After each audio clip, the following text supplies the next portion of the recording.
آپ صلی اللہ علیہ وسلم نے فرمایا ایک بندے کا حساب ہو رہا ہو، جب وہ حساب کے لیے پیش ہوگا تو ارشاد ہوگا کہ اس کے گناہ صغیرہ لاؤ، یعنی اس کے گناہ صغیرہ حساب پر لے آ جائیں تو گناہ صغیرہ جو اس کے ہوں گے وہ پیش کر دیے جائیں گے۔ اللہ جل شانہ گناہ کو مٹاتے جائیں گے اور ہر گناہ کے بدلے نیکی عطا فرماتے جائیں گے۔ وَقَانَ اللَّهُ غَفُورًا رَحِيمًا، اللہ تو بخشنے والے مہربان۔ آپ صلی اللہ علیہ وسلم نے مزید فرمایا کہ جب وہ یہ صورت دیکھے گا، یہ حال دیکھے گا، اب اسے تو پتا ہے گناہ کبیرہ پیچھے ہے،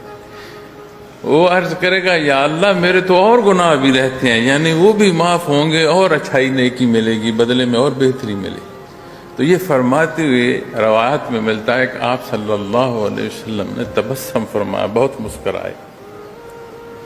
کہ جب وہ یہ صورت دیکھے گا کہ اللہ کریم اتنے غفور رحیم ہیں،